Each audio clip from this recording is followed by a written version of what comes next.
Chapter 1. Lost in the Australian Bush. The aeroplane crashed in the middle of nowhere. There were no roads, no houses, and no people. There was only bush and rocks as far as the eyes could see. Only 2 children survived the crash. The airplane was on fire. The girl pulled her small brother away from it. "Run, Pete!" she shouted. "Quick!" They ran through the bush as fast as they could. Then they started to climb up through some rocks. Near the top, they stopped and looked down. From the rocks, they watched the fire. "Where are we?" asked Peter. The girl didn't answer. She didn't know. They were lost in the Australian desert. But she couldn't tell Peter that. 2,500 kilometers away in the big city of Adelaide, Uncle Keith was at the airport. He looked at his watch. Keith's brother worked in America. He lived in Charleston, South Carolina, with his wife and 2 children. This was the children's first visit to Australia. But their airplane was late. It was very late.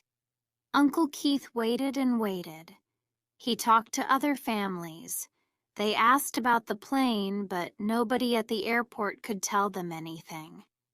Then people began to talk about an accident, about a plane crash. There were no survivors. Now it was dark and the children were alone. They were cold, so they climbed down between some rocks. They could see nothing. They could hear nothing. They were lost, and they were afraid.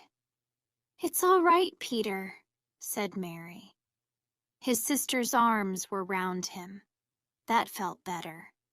When a boy is only 8, a big sister of 13 can be wonderful. They talked quietly, perhaps because there was no other noise, or perhaps because they were afraid. "Mary," Peter said, "I'm hungry. Have you got any chocolate?" Mary found the chocolate. She broke it in 2 and gave half to him. They sat very quietly in the black night. Then Peter started to move again. "My leg hurts," he said. Mary looked at it. "It's all right," she said. "It'll be better in the morning." Peter was quiet again. He fell asleep with Mary's arms round him. But Mary couldn't sleep. She watched her young brother.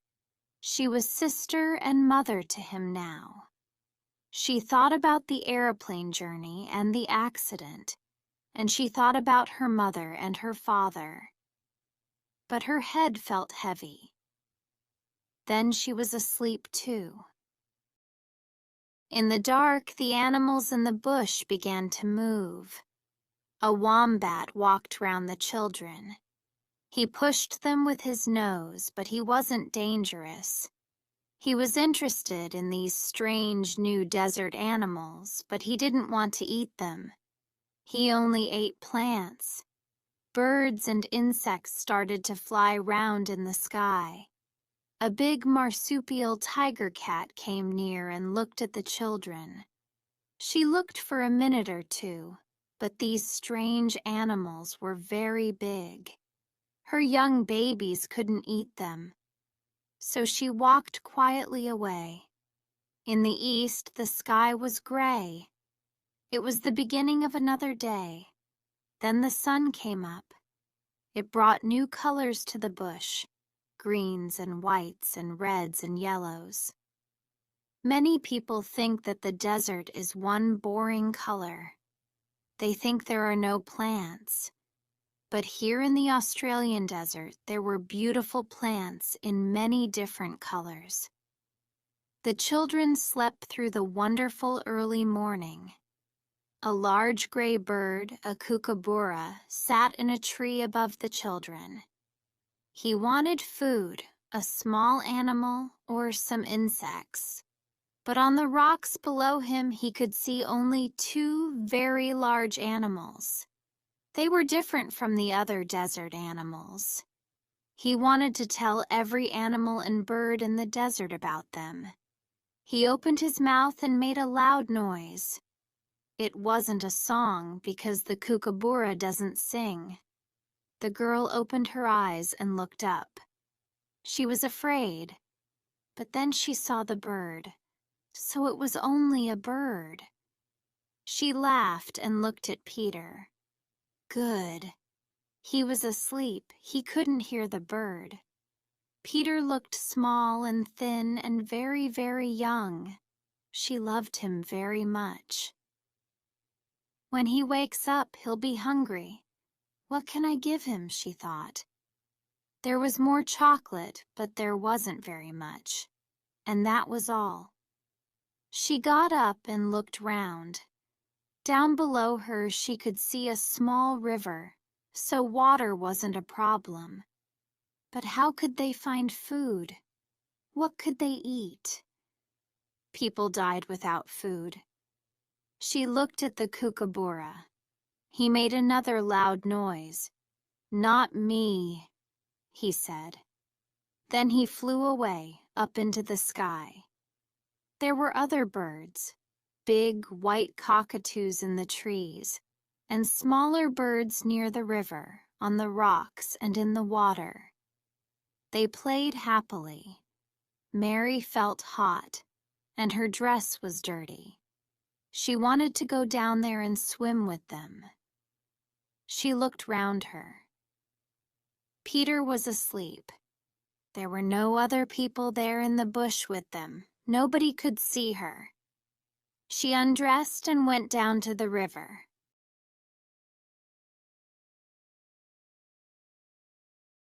The green water was wonderful and clean. She laughed and played. She swam under the water so the birds could see only her long hair. She was happy again. It was now warm and sunny and light. Her brother heard the sound of water and opened his eyes. Where am I? For a minute, he was lost. He wasn't in his bedroom. He wasn't in an aeroplane. Then he saw Mary in the river. "Hi, Mary," he shouted. "I'm coming too." He climbed down to the river quickly. He threw off his clothes and jumped off a rock into the middle of the river. "Peter, what are you doing? You can't swim." She swam to him and pulled him to the rocks. There she helped him out of the water. I can swim," he said. "Okay," she said, "but not in the middle. Stay near the rocks." He jumped into the river again, but this time he stayed near the rocks. Mary watched him for a minute. Then she remembered. She had no clothes on. She got out of the river onto the rocks and put her dress on quickly. Peter looked up at her.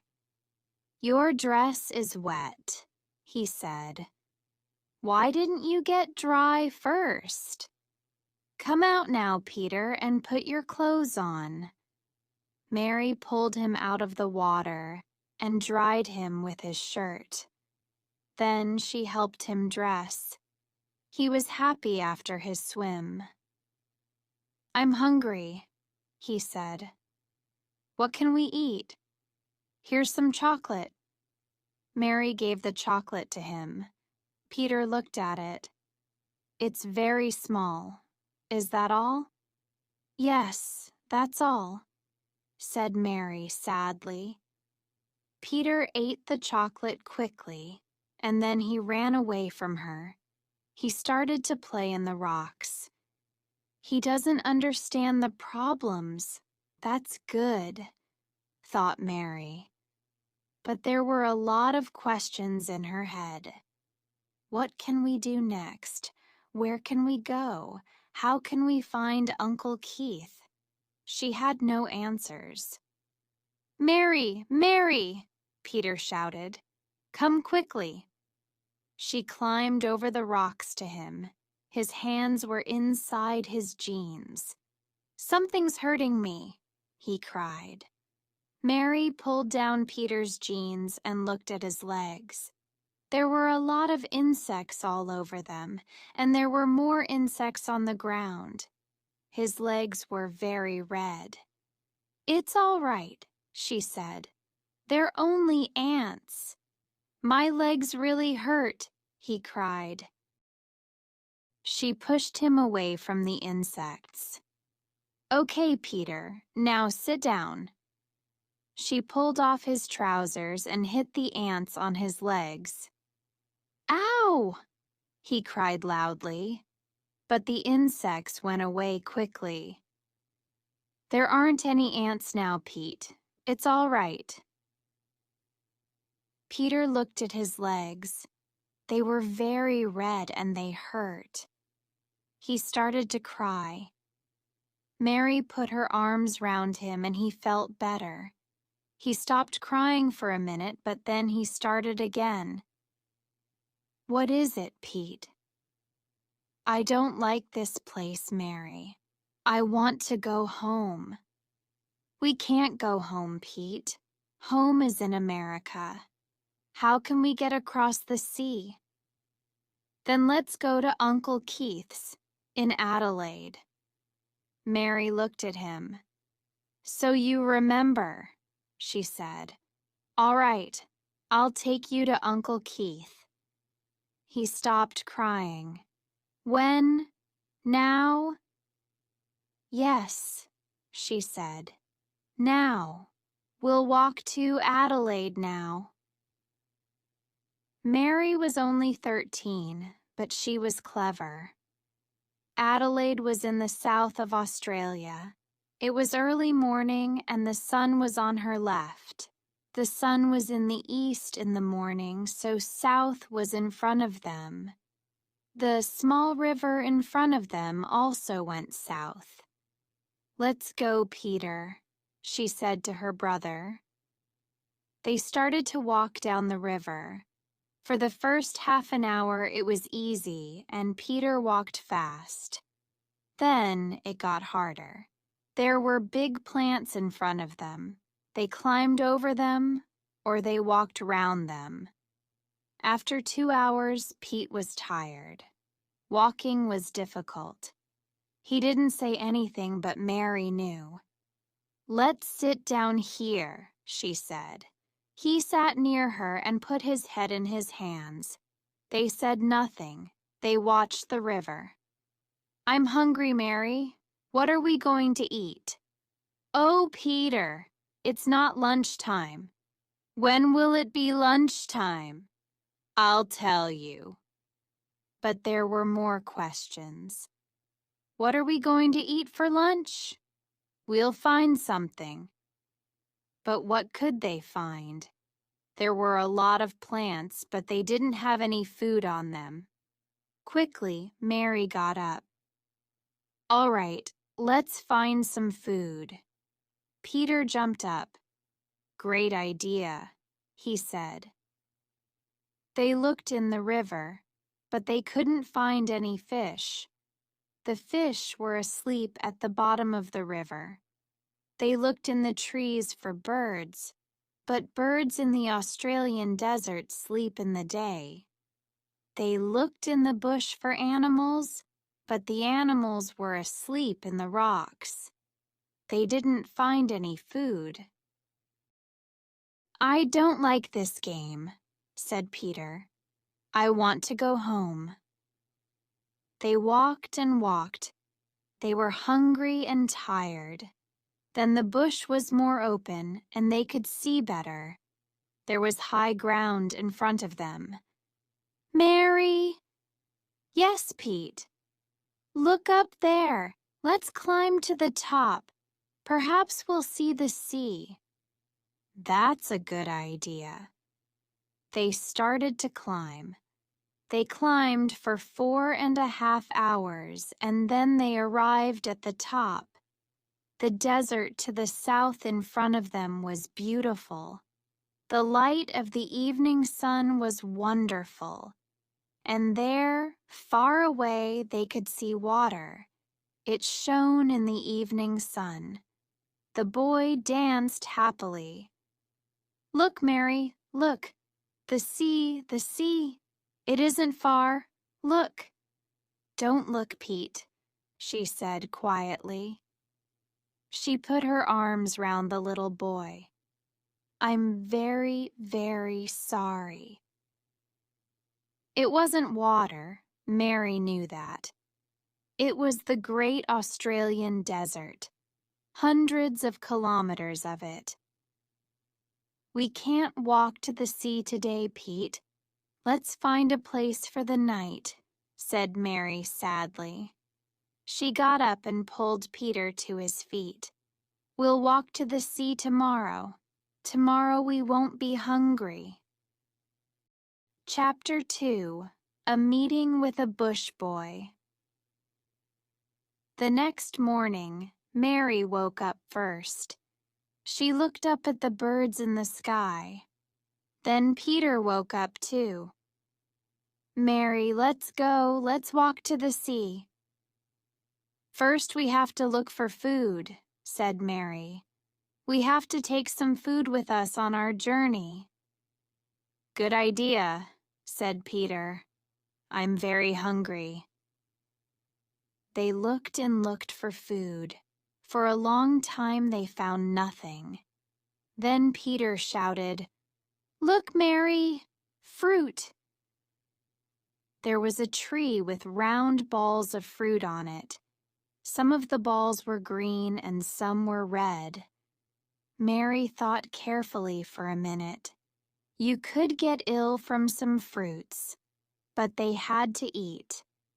She ran to the tree. She ate a green fruit and it was good. Then she ate a red fruit. It was better. "Try these, Peter. They're nicer." The children ate and ate. "That's good," said Peter. "I'm not thirsty now. We don't have to carry water. We can take some of these with us." Mary pulled her skirt up in front of her. She took some fruit and put it there. Peter began to find more fruit too. He went from tree to tree. "Mary, somebody's here," he called back to her. "Don't be stupid, Peter."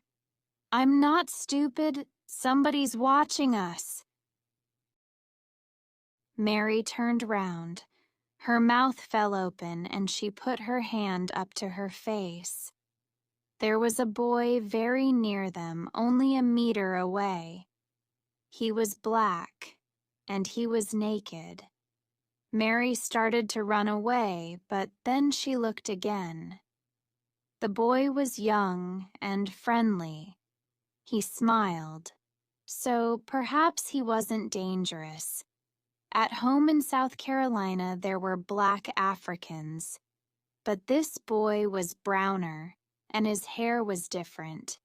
He had big blue-black eyes, and he had a baby wallaby in one hand. Peter and Mary looked at the boy for a long time, and he looked at them. Nobody spoke, and nobody moved. They waited and waited. They were from different worlds. Peter and Mary came from a big city. There, people looked after them.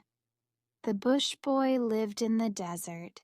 It was his home, and he understood it. The bush boy put the wallaby on the ground. It was dead. He smiled. "Warumgala, where do you come from?" Mary looked at Peter, and Peter looked at Mary. They didn't understand. The bush boy tried again. "Warum moi. Where are you going?" "We don't understand you, boy," said Peter. "But we're lost. "Show us the way to Adelaide. Uncle Keith lives there. Which way do we go?" The black boy smiled again, and Peter smiled back. The boy went to Peter and felt his face. Then he put his hand on Peter's hair. Then he felt his clothes, the shirt and the jeans. "Those are trousers, boy. Why haven't you got any? You're naked. It's not right. Aren't there any shops here?" But the bush boy was too busy. He didn't listen. He looked at Peter's shoes. Then he turned to Mary. Mary wasn't very happy. At home in Charleston, South Carolina, no black person came near white people. But a lot of people in Charleston had strange ideas, and this boy didn't look dangerous. So it was okay. She didn't move. The bush boy felt her face, and her arms too, and he felt her clothes. Then he looked at her carefully for a long time. Mary waited. "He'll finish and then he'll go away," she thought. Peter waited too. First, he waited quietly and watched the bush boy. Then he began to kick the ground with his feet. Suddenly, his face changed color. It went very red. He put his hand to his nose. He shut his mouth, and he made a strange noise. Mary turned around. "Peter, what are you doing?" asked Mary. Peter put his face in his hands, but nothing could stop him now. Suddenly there was a loud noise. Peter sneezed, and then he sneezed again, very, very loudly. "Stop it, Peter," said Mary. She was angry because she wasn't in charge now. Behind her there was a different noise. The bush boy laughed. He laughed because Peter's sneeze was a very big sneeze from a very small boy. Then Peter laughed too. The two boys fell to the ground. They kicked their legs and moved their arms. They couldn't stop. They laughed and laughed. Mary watched them. She wanted to laugh too, but she was too old for that. So she went to Peter. "Stop that now, Peter." Peter sat up and looked at her. The bush boy looked at her too. Slowly, he got up and walked back to his wallaby. He took it and walked quietly away. He went down the hill. Then he went behind some trees and they couldn't see him. "Mary," Peter cried, "what did you do? Look, he's going." Mary was quiet. She was afraid of the bush boy because he was naked, and she didn't want help from him. It was wrong. At home in South Carolina, you didn't ask a black boy for help. But he was the only person there, and perhaps he could help them. Peter was younger and life was easier for him. He liked the bush boy, and they had to have help. He jumped up and down. "Mary, let's go after him. Let's find him." He ran quickly through the bush. "Peter, wait!" Mary called after him. But Peter didn't stop. "Hey, boy!" he shouted. "We're coming too. Wait for us. Wait for us." The bush boy turned and waited. "Hey, don't leave us," said Peter. "We want food and drink. And Adelaide. Where's Adelaide?" The black boy didn't understand, but he laughed. Peter tried again. "Look, boy, we're lost. We want water. Do you understand water? Water. Water. He made a cup with his hands and took them up to his mouth. The bush boy understood now. He didn't laugh this time. In the bush, people were often thirsty. He made a cup with his hands too. Arkulula, he said. That's it, boy. You understand? Arkulula. We want Arkulula. And food too. He put his hand to his face and moved his mouth. Yamara, said the bush boy. Yes, that's right. We want Yamara and Arkulula. But where can we find them? The black boy turned and walked into the bush. Then he stopped and looked back. Kurura, he said. Let's go, the boy called out to Mary. Kurura, that means, follow me. And he ran after the bush boy. Chapter 3. Life in the Bush. The bush boy walked for about an hour, and the children followed. Then they came to some very tall trees. After the strong sun in the open bush, it was quite dark. Mary and Peter couldn't see very well, and they fell again and again. But it was quiet and nothing moved, and it wasn't as hot as the desert. The bush boy walked quickly. Hour after hour, the bush boy walked, and Mary and Peter followed. The bush boy never got tired, but Peter did. Wait for me, Mary. You're walking too fast. Mary stopped. All right, Pete, she said to her little brother. It'll be all right. We'll wait for you. My legs hurt. Here, Pete, take my hand. She was happy because now she was his big sister again. Peter pulled on her hand. I'm thirsty. I'm hungry. Me too, Pete. Her mouth was hot and dry. But we can't stop now. Suddenly the trees ended, and there was the desert again. Kilometers and kilometers of desert with its hot, hot sun and no water. Kurura, said the bush boy. He left the trees and started to walk in the desert. But Mary stopped. Where's the food? Where's the water? It's too far for us. We'll never find it. She sat down under the last tree before the desert, and Peter sat down next to her. The bush boy came back. He spoke quietly in his strange language, but they understood.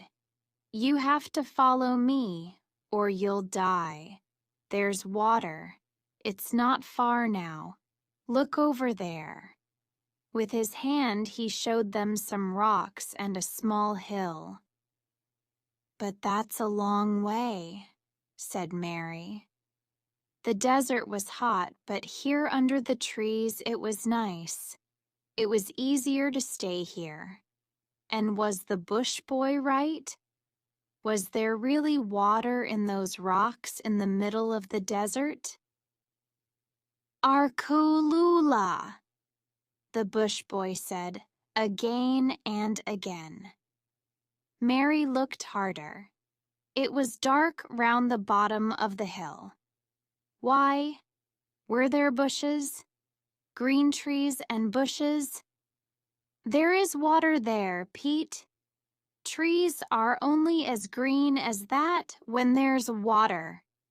She jumped up, and the three children walked out into the desert. The sun went down before they arrived at the hill, but there was a little light, and they could see the green bushes. They walked through them. Arkulula, said the bush boy, and smiled. Mary and Peter were excited. They could hear water. It was very near. Peter wasn't tired now, and he ran in front of them. "It's water, Mary, water!" he shouted. "Arkalula," said the bush boy again. Peter was on the ground with his head in beautiful clean water. Mary sat down on the ground next to him, and the two white children drank. They drank and drank. The water was good, but it was warm.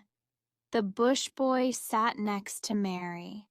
With his hands, he took water from the bottom of the river. Mary did the same. Now the water was colder and better. The bush boy drank only a little. Then he stood up. He climbed up the hill and sat on a rock.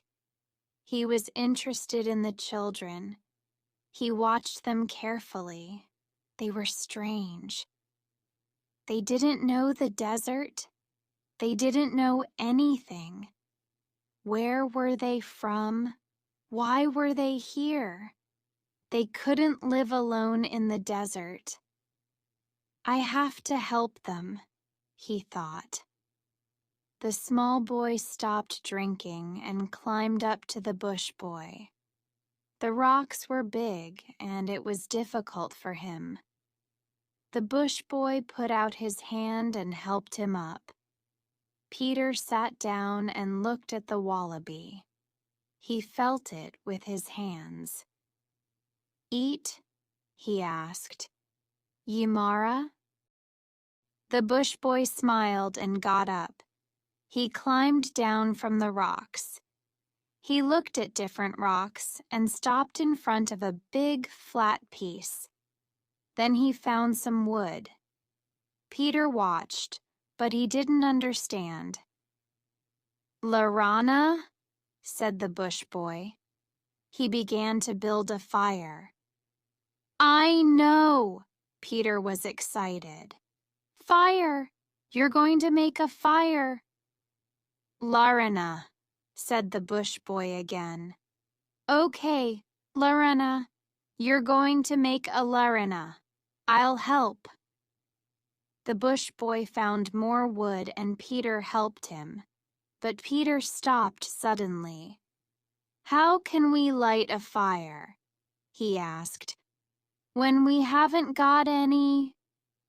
Peter didn't finish his question, but watched the bush boy with his mouth open. Australian trees have very dry wood, and Aboriginals can make fire in the old way. The bush boy sat by the flat rock. He put some very small pieces of wood on the rock. Then he took a long piece of wood between his hands. He put the end of this into the small pieces and moved it round and round very fast. And very quickly there was a good fire. "That's clever," said Peter. He put some more wood on the fire. Mary sat alone and watched the boys. Peter followed the bush boy everywhere. He didn't want her now. Boys didn't want to be with girls. "Why can't I be a boy too?" she thought. She watched the smoke from the fire sadly. The boy took the wallaby and cooked it slowly on the fire. An hour later, they sat down near the fire and ate it. A dingo sat on a rock only 10 meters away and watched them. There was a lot of meat and they ate it all. There wasn't any meat for the dingo. Now they were tired. The bush boy put some water on the fire. Then the 3 children slept. Mary woke up first before the sun was up. She watched the sky. What was up there? Another life? Life after death? Heaven? She didn't know. She looked at the naked bush boy and then looked away quickly. "Why am I not a boy too?" she thought. "Life is easy for boys." She thought about life in the bush with the black boy. He knew the desert and he could survive. That was good. Then Peter woke up. He sat up and looked at Mary, and then at the bush boy. How can we get to Adelaide, Mary? Will the boy take us? At home in South Carolina, she usually knew the answers to Peter's questions. But here in the bush, she didn't. I don't know, she said. Perhaps he doesn't know Adelaide, and how can we ask him? We don't speak his language. There were other questions about the boy in Mary's head, too. Why was he alone in the desert? Where was his family? What was best for her and Peter? She didn't have any answers. Let's wait and see, she said to Peter. I'm not in charge now, she thought. And then she felt better. She closed her eyes and fell asleep again. She woke up after about 2 hours. Half asleep, she could hear the boys. What are you laughing at, Peter? She called. But Peter couldn't hear her, so he didn't answer. He shouted and played with the bush boy in the water. Mary sat up and saw the two boys. Peter looked back. Mary! He shouted. Come here and play with us. Later, she shouted back. When it's warmer. Peter ran after the bush boy. They ran round some rocks. Then the bush boy stopped suddenly. Warwara, he said, excited. On the ground there was a brown ball. It was the top of a plant. Peter felt the brown ball with his hand. Yimara? He asked. The bush boy smiled. Yes, it was food. He pulled the strange plant out of the ground. The bottom of the plant under the ground was green, and there was also a pretty flower. The bush boy was happy. It was good food. They ran into the desert and looked for other warwara. Mary waited alone.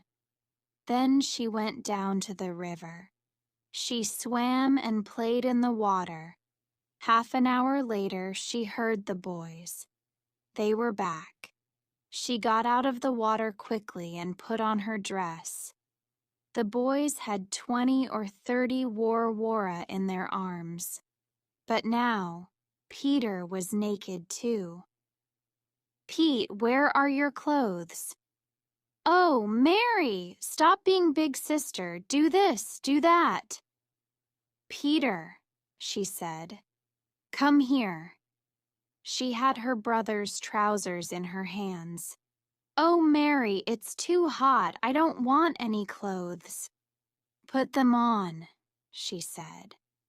Peter wasn't happy, but he went to Mary. He looked at her. Okay, he said. I'll wear the trousers, but not the shirt. Later, they found wood and made a fire. The bush boy taught Peter to move the big piece of wood fast on the small pieces. Peter tried very hard. It took a long time, but in the end, the fire was red. It's easy, Peter shouted happily. They cooked the warwara, and they were very good. Mary watched the black boy. He was clean and strong. That was good. But why was he naked? Where were his clothes? She didn't understand. Everything was different in her world in South Carolina. After the food, they felt good. Peter put his hands on his stomach. It was very big now, and he started to laugh. The bush boy laughed and put his hands on his stomach too. Then he stood up and started to do an Aboriginal dance. First it was slow, but then it was faster and faster. And then it was stranger and stranger. He danced round and round the fire. Then he stopped in front of Mary. He looked at her, and she looked at him. Nobody moved. Mary was suddenly afraid, and her eyes were wide open. The bush boy's eyes were wide open too.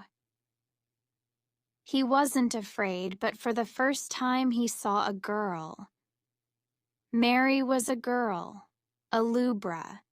She wasn't the same as Peter. Then the boy saw something in the girl's eyes. It was dark and strange. She was afraid. To him, that could mean only one thing. The girl saw death. His death. For the bush boy and for his tribe, there was a life plan. You were born, and then you walked with your tribe. After that, you walked alone on your walkabout. Then you were a man, and you lived with a woman. And after that, you died. It never changed. That was life. Now the bush boy walked alone. He was on his walkabout. He had to live in the desert alone for 6 months. He had to find food and water. He had to kill animals and find fruit on the trees. Every day was dangerous for him. After his walkabout, he was a man. But the girl could see his death, so there was no future for him. Everything was different for him now. He stood in the middle of the desert. I'm going to die, he thought. He was very cold, but he wasn't afraid. Peter looked at the older children. Hey, boy, dance again. I like that. The other two didn't move. They didn't speak. It was very strange. Peter didn't understand. Hey, Mary, what's happening?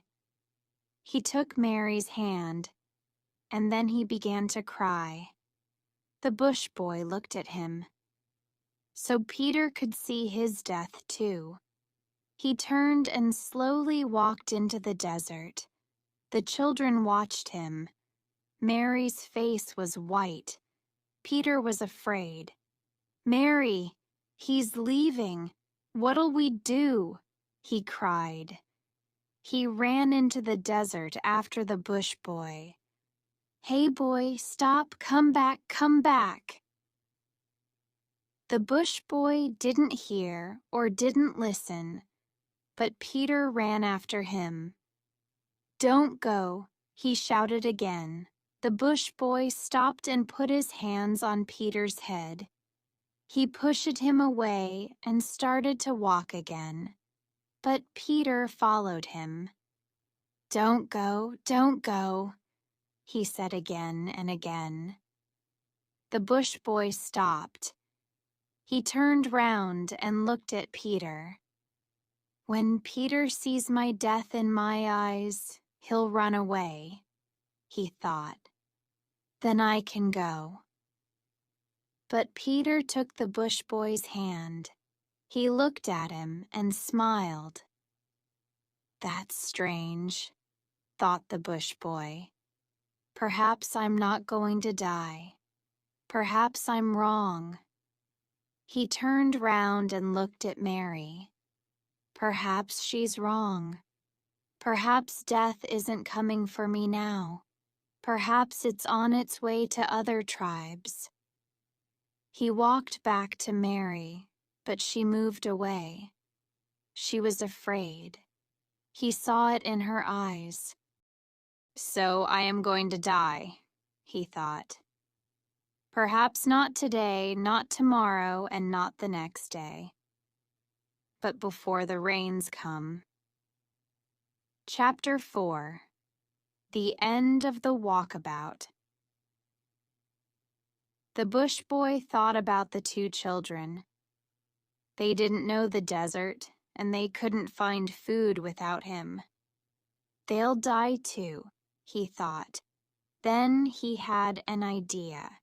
He had to take the children to the rivers under the mountains. That was the end of his walkabout and a good place for them. There was water and food. There were white people not far from there, too. How much time did they have? Not much, perhaps. They had to go quickly. He put out the fire and took the warwara in his arms. Karura, he said. He walked into the desert. Peter followed, but Mary didn't move. Then she got up.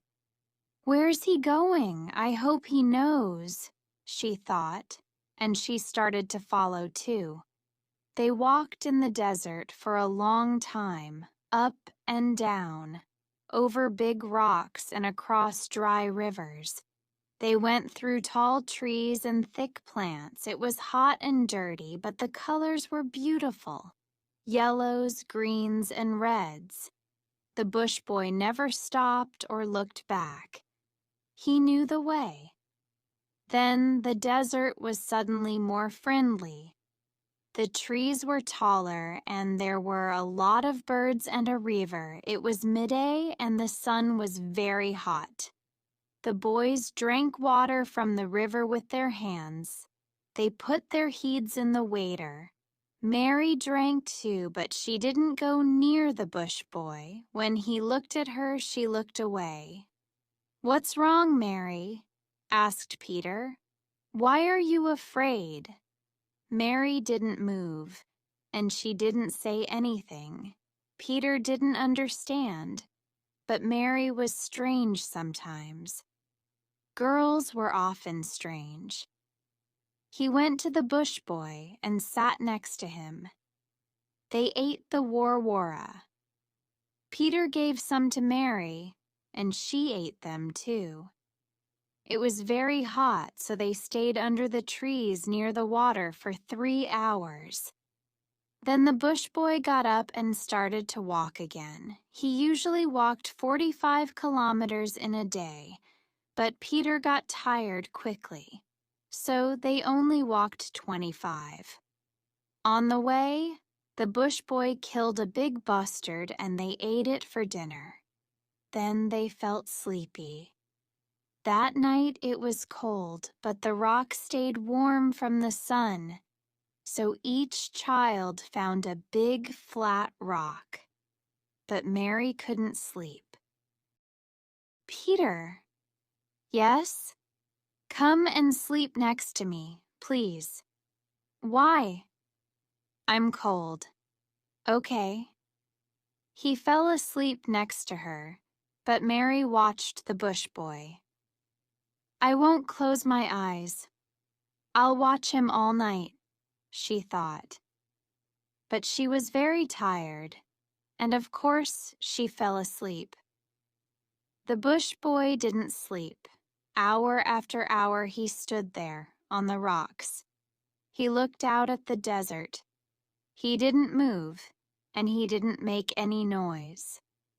The children walked the next day, and the next day, and the day after that. They stopped for 3 hours at midday when the sun was very hot. They found food, plants, fish, and small animals. They made fires and cooked their food. They swam in rivers, and they slept on rocks or under trees.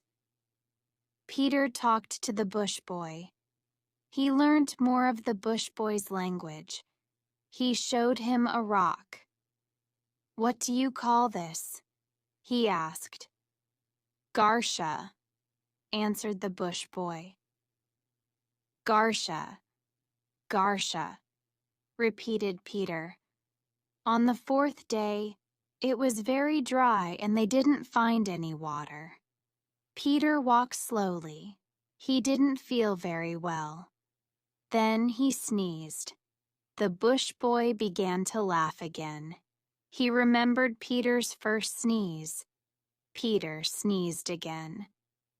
"You've got a cold, Peter," said Mary.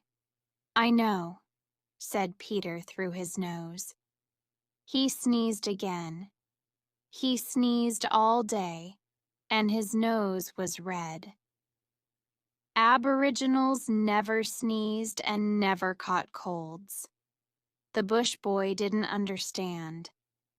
"What's he doing? What's wrong with him?" asked the bush boy. But of course Mary and Peter didn't understand the question. That evening, Peter didn't help with the fire. He was too tired and too ill. Mary put her arms round him, and in a minute, he was asleep. The bush boy cooked food for the two of them, then he put out the fire. He was happier. The two children walked well, and it was not far now. He found a place to sleep. But suddenly he sneezed. He put his hand to his face. It felt hot. That was very strange. Perhaps he was ill too. In the morning, Peter felt better. He got up and looked for the bush boy. He saw him in the rocks and went down to him. The bush boy stood near some water. He had a large, round rock in his hands. He looked at Peter and smiled. "Yarawa," he said, excited. Peter looked.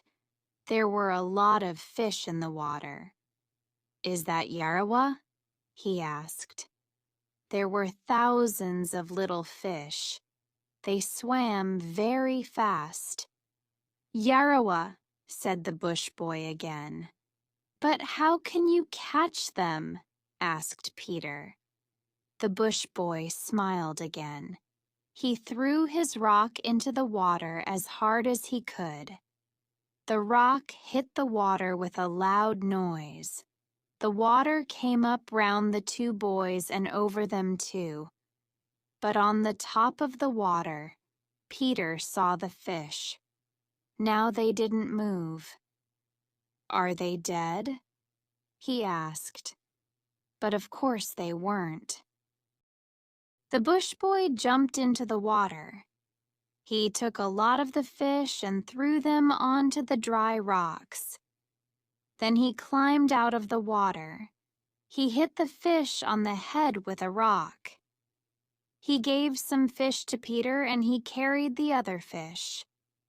They took them to Mary and cooked them for breakfast. They couldn't eat them all, so they carried some for their dinner later. That evening, they sat round the fire and ate Yarawa.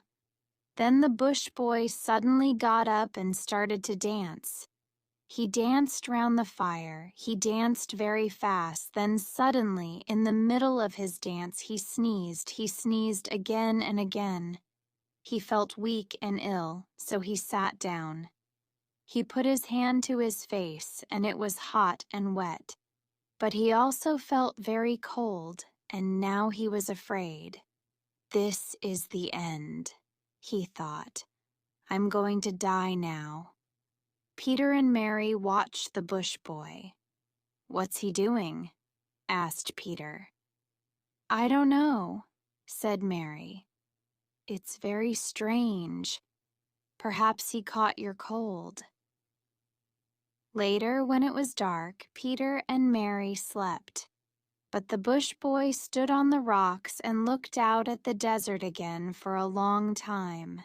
The fire was warm and he tried to sleep near it, but he sneezed often and he was very cold. He couldn't get warm. In the morning, he didn't make a fire and there wasn't any breakfast. "Mary, is he ill?" asked Peter. "No, he's not ill," answered Mary. But she didn't really know. Peter went to the bush boy. "Hey, boy, Are you okay? Let's go. Adelaide, remember? We have to go to Adelaide. The bush boy stood up slowly. Yes, Peter was right. They had to leave. They walked all morning. Nobody said a word. They stopped for lunch, and the bush boy found some eggs. 14 big birds' eggs. The children cooked and ate them. The bush boy didn't eat. Then they were thirsty, but there wasn't any water. The bush boy was tired and weak. He didn't move for a long time. Then he got up and started to walk again. That night, Peter and Mary found wood for the fire. Next morning, Peter woke first. He walked down the rocks to the river and had a good swim. He climbed back to the others. "I'm going for a swim too," said Mary. "Can you start a fire, Pete?" "Yes, of course." Peter walked to some trees and began to find wood for the fire. Mary had a long, long swim. The bush boy woke up alone. He felt very weak. "I'm going to die," he thought. "But first I have to ask the children for help. It's very important. They're my friends, but they don't understand. So I have to teach them about death in my tribe." He heard Mary in the river below and walked down to her. She was in the water and she was naked, without her strange clothes. He watched her long hair in the water. It was very beautiful. Suddenly Mary looked up and saw him. She was very afraid. She moved away and she found a small rock. "I can throw this at him," she thought. "Go away," she shouted. The bush boy didn't understand, and he came nearer. "Stay there. Don't come nearer." He saw hate in her eyes. "She's not a friend," he thought. "I can't talk to her.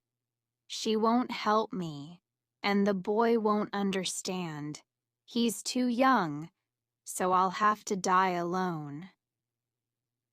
Slowly, he turned and walked a little way into the desert. He found a sad muggawood tree. "This is a good place," he thought. "I'll die here." And only the great red flowers of the muggawood tree cried for him. Mary went back to Peter. She started to put out the fire. "Hey," said Peter, "don't do that. We're going to have breakfast." "There isn't any breakfast." "What do you mean?" "Listen, Peter." She spoke very quietly. "There isn't any food here. Let's go." "What's wrong with you, Mary? Why do you want to go now? The boy will get us some food." "Listen, Pete, please, let's go. You and me will be okay." Peter's mouth fell open. "We can't leave the boy. He doesn't want to come, Pete. I know he doesn't. I asked him." "You didn't," said Peter. "You can't talk the boy's language." "I'm telling you," she said, "that he doesn't want to come. I know." In South Carolina, Peter was never difficult, but now things were different. "I'm going to ask him," he said. He ran to the bush boy. "Pete, come back!" shouted Mary. But Pete didn't stop. Mary sat down sadly by the fire. After about 10 minutes, Peter came back. "Mary, the boy's ill, really ill. He's under a tree and he can't get up." Perhaps he's asleep. No, no, he's not asleep. He's ill. Come and see. No, no. Mary moved away from Peter. No, she said quietly. I'm not going near him. The day was long and difficult. Mary sat alone. We have to leave now, she said again and again. But Peter didn't hear her. He stayed with the bush boy. He took water to him in his hands, but the bush boy didn't drink. There wasn't any food, and the bush boy got weaker and weaker. He's really going to die, thought Peter sadly. I'm going to lose my friend. He took the bush boy's hand. The bush boy said something. Peter couldn't hear, so he put his face near the bush boy's head. Arkalula! Peter ran and got some water in his hands. But the boy didn't want to drink. He put his hands on Peter's hands. Me? No, I don't want to drink, said Peter. But the bush boy put his hands on Peter's hands again, and then he sat up. He showed him the hills far away to the south. Arkalula, said the bush boy again. Yamara. Ah, I understand. Over there, there's food and water. Arkalula and Yamara. That's great. Thanks. Peter took the boy's hand. Now you can sleep. But then Peter thought of something. He got up and walked to his sister. She looked up. How is he?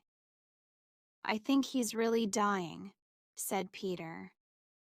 Oh, no, no, no, no. Mary put her hands over her face. Peter looked at her. Then he remembered his question. Do you think he'll go to heaven, Mary? I mean, he doesn't go to church, so perhaps he can't go to heaven. Is he really ill, Pete? Yes, come quickly. Come and see. Mary said nothing. She looked at Peter. Then she looked down at the rocks, and she looked at the hills far away. Then she said slowly, Okay, I'll come. They walked to the bush boy's tree. She looked into his face. You're right, Pete. He's dying. What'll we do? She sat down and took the bush boy's head in her hands. She put her hands on his face. The bush boy opened his eyes and looked at her. Then he smiled. Mary suddenly understood a lot of things for the first time. I was very stupid, thought Mary. It was too late, but she knew now. There weren't two different worlds, his world and her world. There was one world for everybody. The bush boy died early in the morning. The desert was asleep. Nothing moved, not the animals, not the plants, not Mary. She was asleep too, next to the bush boy, and her long hair fell over his face. Chapter 5. Out of the bush. Mary and Peter made a bed on the ground for the dead boy. They put wood and rocks over him. Pete put some of the red flowers from the mugwort tree on the top. When a person died in South Carolina, everybody went to church. There was no church here, but they stayed quietly with the dead boy for a short time. They sat near him, but they said nothing. Then Peter stood up. He was in charge now. Let's go, he said. Karura, Where to? Over the mountains. Is that the right way, Pete? Mary asked. Yes, the boy told me. Over the mountains, there's food and water. All right, she said. Let's go. They started to walk. They walked carefully, and they found food and water. The bush boys' lessons helped them. They knew the desert now. That night they stopped and built a fire. They sat and talked sadly about the bush boy. Do you think he's in heaven, Mary? Yo. Yes, he's up there. I think he's watching us. We all live in the same world, Pete. When we die, there's only one place for all of us. Pete smiled. He looked up at the sky for a long time. Next morning, the children left early. They were in the hills now. They climbed and climbed. When they were at the top of one hill, there was always another hill behind it. The journey was difficult, and they didn't find much food. When they found water, it was often very dirty. But the desert was their home now. They too could survive there. South Carolina was far, far away. Is this the right way? Asked Mary again. Yes, said Peter. The boy told me. Over the hills. But there were always more hills. That night, they slept in the rocks, but they had no food. Then the next day, after 3 hours, they came to the last hill. They were at the top. Look, Mary, Yamara and Arco Olula, said Peter excitedly. The boy was right. At the bottom of the hill, everything was green. There was food and water below. Hand in hand, the children started to run down the mountain to the rivers, the trees, and the green plants. The country was very beautiful. It was wonderful after their difficult life in the desert. There was food everywhere and a lot of water. There were birds in the trees and fish in the rivers. The plants and the trees had fruit on them. The children were a little afraid of the big, tall, dark trees, but then they began to play in them. Peter climbed up a tree. This is great, he shouted to Mary, and then she climbed the tree too. They played all day, and they were friends again. On the third day, they saw a koala in a tree. It was a mother koala with her baby. Pete went up into the tree. He took the baby from the mother and gave it to Mary. There now, play with that, said Peter. The mother koala started to make strange sounds. She wanted her baby. Oh, Peter, how could you do that, you bad boy? She tried to give the baby back to its mother, but it caught her dress. It pulled and pulled. Mary's dress came off and fell to the ground. Oh, my dress, said Mary. She laughed. She felt good now with no clothes on. She was a different Mary now. I never want to leave here, said Peter on the 6th day. The children played and played. They swam for hours in beautiful blue water. They forgot Adelaide and Uncle Keith, and they forgot their old life in South Carolina. Mary sometimes thought of home in Charleston, but not often. They were very, very happy. On the 7th day, the children found a beautiful wide river. They sat with their feet in the warm water. Hey, look over there, said Peter. Smoke. There's a fire. And people, said Mary. Yes, people. How many are there? 3, I think. Let's make a fire too, then they'll see us. Okay. They found wood and built a fire. The 3 people saw the smoke.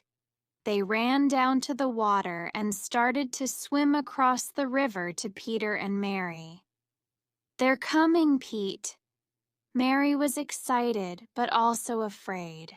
She didn't have any clothes now. She couldn't say hello without any clothes. Not to white people. Do you think they're white, Pete? Peter looked carefully. No, I think they're black. They're the same as the boy, he said. She felt better. They stood near the river and watched. They saw a family of Aboriginals, a father, a mother, and a young girl. And on the father's head, there was a baby. The mother and daughter swam with food and other things on their heads. There was a dog with them, too. They came near and climbed out of the water. They were friendly, and they smiled at Peter and Mary. The woman gave Mary some food. Peter played with the dog. The black people talked and talked. Mary didn't understand very much, but they talked with their hands too, and she watched carefully. Wait a minute, thought Mary. They're telling me something. Is that a house? Are those people? Yes, they're trying to help us. Pete, she said. They know we're lost. They're telling us about houses, about white people. They live over there. But where? Oh, where? Then the black man made a map on the ground. He showed her a mountain, a road, and a house. He showed her a place for the night. They could sleep there. And he showed her food and water. It was 2 days' journey. Mary looked at the map and laughed. What's funny? Asked Peter. She showed him the map. Look at this map. Why do we use language? She said. A little later, the family started to walk to the river. I think they want to go now, Pete, she said. Peter went to the black man and put out his hand. Goodbye, he said. The black man smiled and put out his hand too. Mary also said goodbye, and the family started to swim back across the river. Mary and Peter sat near the river and watched them. Then Peter stood up. He was ready for the journey home. Are you coming, Mary? He asked. Mary looked round her. Oh, Pete! What's wrong now, Mary? Mary started to cry. It's really, really beautiful here. I know, said Peter. I'll always remember this. He looked round at everything too. Then he turned to Mary. But we have to go, Mary. Let's go home, Karura. The end. The voice-over in this video is giving by ways to learn English. Copying or re-uploading is totally forbidden.